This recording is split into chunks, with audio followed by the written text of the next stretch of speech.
தம்பி 2026ல யாருக்கு ஓட்டு போடணும்னு நீங்க நினைக்கிறீங்க?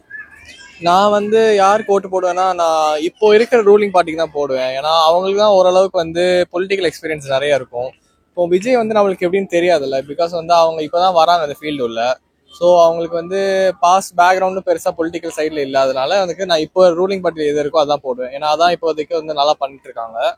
அவ்வளோ. முதலமைச்சரா இருக்காரு இல்லையா? ஆமா, லைக் நிறைய பண்றாங்க. லேடிஸ்க்கு மெயினா வந்து நிறைய பெனிஃபிட்ஸ் இருக்கு. ஸோ இதுவே கண்டினியூ ஆனா வந்து நல்லா இருக்கும். 2026ல அவங்க தான் ஆட்சிக்கு தான் நினைக்கிறீங்களா? ஆமா. இல்ல நிறைய பேர் நான் சொல்றாங்க, நிறைய பேர் சரியா செய்யவே இல்லைன்னு சொல்றாங்க. அது ஒருத்தவங்க பெர்ஸ்பெக்டிவ்ல வேற மாதிரி பார்ப்பாங்க. இப்போ நிறைய பெனிஃபிட் ஆறவங்க பாத்தீங்கன்னா லேடிஸ் தான் நிறைய பெனிஃபிட் ஆறாங்க. இந்த பஸ்ல ஃப்ரீ டிக்கெட்டு, அப்புறம் மந்த்லி ஃப்ரீ மணி, இதெல்லாம் வந்து லேடிஸ் நிறைய பெனிஃபிட்டா இருக்கு.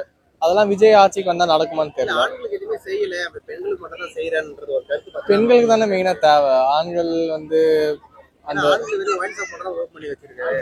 அது கெட்டு போதான் வச்சிருக்காங்க, நிறைய வாழ்த்து வைக்கல. ஆனா பெண்களுக்கு பார்த்தா நிறைய உதவி செஞ்சிருக்காங்க தான் இல்லைன்னு சொல்லுவாங்க அப்படின்னு பார்த்தா ஒரு கருத்து விஜயா சொல்றாங்க. நான் ஒரு ஸ்டூடெண்ட் பெர்ஸ்பெக்டிவ்ல பார்த்தேன்னா வந்து எனக்கு காலேஜ் விஷயமா நிறைய சான்ஸ் கொடுக்குறாங்களே, நிறைய இதுல பார்ட்டிசிபேட் பண்றதுக்கு. புரியல.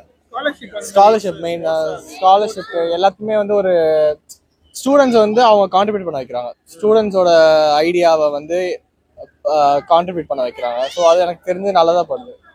இப்பதான் முத முறையா ஓட்டு போட போறீங்களா? Second time. முத யாருக்கு போட்டீங்க? முதல் டிஎம்கே.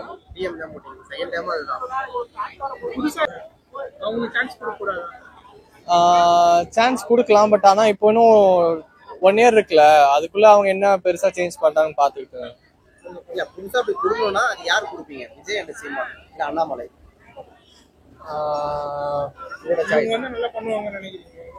விஜய் இப்போனா இப்போ கொஞ்சம் இதெல்லாம் பண்றாங்க. இந்த ஃப்ளட் டைம்லலாம் ஃப்ளட் வந்த போலாம் வந்து பண்ணாங்க, கொஞ்சம் ஹெல்ப்ஃபுல். ஸோ அவங்களுக்கு மேபி ஒரு சான்ஸ் இருந்தா எப்படி பண்றாங்கன்னு பாக்கலாம். இப்ப திமுக இல்லாத பட்சத்துல எனக்கு வந்து விஜய் அண்ட் சீமான் அண்ணாமலைல விஜய் ஓகேன்னு சொல்றீங்க. ஆமா. ஓகேங்களா? ஓகே.